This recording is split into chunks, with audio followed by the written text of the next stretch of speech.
Jean-Philippe Cartier, qui est le président du groupe hôtelier H8 Collection, hôtel-restaurant. Les professionnels seront reçus aujourd'hui par le Premier ministre qui tient compte de la situation vraiment très, très particulière concernant ce secteur qui a été sinistré. Qu'est-ce que peut dire le Premier ministre aujourd'hui ? Bonjour. Écoutez, je ne pense pas grand-chose de plus. Continuer de maintenir ce qu'ils ont déjà engagé il y a quelques mois, à savoir renforcer les mesures de chômage partiel, l'accompagnement en termes de PGE, mais pour autant, je pense que... Les prêts garantis par l'État. Après, pour autant, et soutenir la profession. Pour autant, je pense que le désastre psychologique sur nos amis marseillais qui ont dû refermer leur restaurant et l'impact que cela va avoir est plus important qu'une nouvelle réunion, je pense. Il y aura des exonérations de charges et non pas des reports ? Il y aura certainement des exonérations de charges, sachant que quand on est complètement fermé et donc qu'on a le chômage partiel, on ne paye pas de charges. Je pense surtout, encore une fois, que le dommage collatéral d'une nouvelle fermeture et psychologique est assez mauvaise, laisse penser au pire pour d'autres régions. Donc je pense qu'il serait temps de responsabiliser les gens plutôt que de refaire une énième réunion qui doit permettre de redire la même chose que ce que nous connaissons déjà. Fermer les restaurants à Marseille et à Aix, selon vous, c'était une erreur ? Moi, je ne l'aurais pas fait si j'avais eu le pouvoir de le faire. Je pense que c'est une erreur. Je pense qu'il faut en appeler à la responsabilité des gens, avec les gestes barrières qui ont été évoqués. Je pense que ce virus commence à faire beaucoup plus de dégâts psychologiques, somatiques et évidemment économiques que ce que nous en voyons tous les jours en termes de problématiques sanitaires et médicales. En tout cas, c'est mon analyse.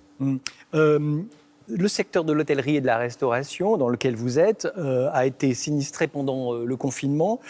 Comment se présente la saison pour l'automne et l'hiver ? Bon, évidemment, mars, avril, mai, fermeture totale, prise en charge par l'État. Et ça, c'est la chose positive qu'il faut exprimer, c'est qu'on a été complètement... pris en charge, le ministère de l'économie a fait le job et nous avons fermé nos établissements. Mais je reviens sur mon point, c'est compliqué de fermer une affaire, c'est compliqué de mettre 300 personnes, 400 personnes au chômage partiel. On a réouvert, nous, le 22 juin. Un été cohérent et un arrêt... Cohérent, ça veut dire quoi ? C'est-à-dire une année, une saison 10 juillet, 30 août qui ressemble à l'année dernière, avec des Français qui ont joué le jeu, qui sont partis en vacances, mais un arrêt extrêmement brutal depuis maintenant, début septembre. Et là, on re-rentre... dans une situation plus compliquée. Donc les prêts garantis par l'État qui ont été pris à l'époque et qui n'ont pas été utilisés à hauteur de 70% par précaution, je pense qu'on va vite comprendre leur utilité dans les semaines et les mois à venir. Parce que vos restaurants, ils seront, selon vous, remplis à quel pourcentage là, dans les semaines et les mois qui viennent ? Sur la restauration, c'est un peu plus compliqué. On est aussi dépendant de la condition météo. On se rend compte que les gens, dès qu'il fait moins beau, ont beaucoup plus de mal à aller à l'intérieur. Il y a un côté un petit peu plus anxiogène à l'intérieur. Donc je pense il y a un aspect psychologique. Les terrasses, tout ce qui permettait de travailler dehors, les gens assumaient. Maintenant, on va voir avec les conditions météo qui se dégradent fortement en Ile-de-France, en tout cas, ce qui va se passer. Mais on est assez inquiet pour le futur, oui, clairement, pour les prochains mois. Les bars seront fermés à partir de 22h. Ce n'est pas le cas des restaurants ? Non, ce n'est pas le cas des restaurants, ce qui est un peu particulier, puisque, objectivement, je ne pense pas qu'on saute plus dans les bras dans un bar à 22h30 que dans un restaurant. Donc, je n'approuve pas, moi, en tous les cas, cette décision qui a été prise. Et je considère qu'il faut sortir de cette situation anxiogène. Il faut responsabiliser les gens. Chacun doit prendre ses responsabilités et la vie doit reprendre son cours. On a eu Covid-1. On le connaît. On a Covid-2 maintenant. On ne s'attendait pas du tout à un hiver qui s'annonce. J'ai l'impression qu'on nous prépare des mauvaises nouvelles. Vous voyez, je pense qu'on est tous un peu pareils. On a des économistes qui nous disent qu'il faudrait déjà refermer avant Noël. Bon, je pense qu'il faudrait un petit peu sortir de ça. Il faudrait que chacun prenne ses responsabilités et retrouver une vie, en tous les cas normale, dans le respect des gestes barrières, mais dans le respect de l'intérêt économique du pays et du travail de chacun. Vous avez des hôtels plutôt haut de gamme. Ouais. Donc là, la clientèle étrangère, elle est totalement absente.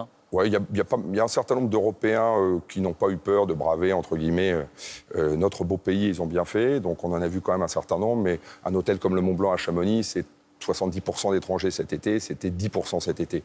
Le problème, comme il manque 95% de touristes en France aujourd'hui, vous comprenez bien qu'à partir du mois de septembre, où les Français sont censés, eux, retourner au travail, et on a une autre clientèle, une autre population mondiale qui peut venir voyager, vous comprenez bien que cette clientèle n'étant pas là, et je ne vous parle pas des villes comme Paris, ou comme toutes les grandes agglos qui, là, vivent une catastrophe absolue depuis ce virus. Il faut s'attendre à un plan social de grande ampleur dans ce secteur de l'hôtellerie et de la restauration. Il faut s'attendre au plus grand plan social de tous les temps dans le secteur de l'hôtellerie et restauration. On parle de 20 à 30% de fermeture, c'est une évidence. J'ai un avocat dont je tairai le nom à Nice hier sur une opération que nous regardons qui me parlait qu'il était en train de faire 4 plans sociaux hier sur 4 hôtels de renom entre Nice et Cannes hier. Donc c'est pas D'un mot, C'est pas un scoop. vous qui êtes entrepreneur, comment vous réagissez à cette sinistrose? D'un mot. Moi, comme vous le savez, je suis aussi actionnaire d'un certain nombre d'activités. Je pense Vous que... dites qu'il faut changer de secteur? Non, je pense que oui, tout ça accélère la digitalisation, on le sait tous, c'est une évidence, mais il doit rester des hôtels, des restaurants, des commerçants, et la vie doit reprendre son cours. Donc je pense qu'il faut vite donner un autre message. Il faut faire attention, mais vite donner un autre message. Et j'insisterai également sur la partie des assureurs, qui aussi aurait pu, on en parle parfois, mais pas assez, aurait pu un peu plus assumer son job. Je pense à Albin Jan, de notre côté, qui, par exemple, devrait montrer beaucoup plus de reconnaissance pour hôteliers et restaurateurs qu'il supporte aujourd'hui. Voilà. On se quitte en chanson. Vous avez quand même choisi La Belle Vie de Sacha Distel. Pourquoi? Vous avez la réponse, la belle vie. Il faut rester optimiste. Les choses vont finir par s'arranger, mais il faut prendre les bonnes décisions si elles veulent qu'elles s'arrangent vite. Merci beaucoup d'avoir été avec nous. Très très bonne journée. À vous tous. Oh, la belle vie, sans amour, sans soucis, sans problème.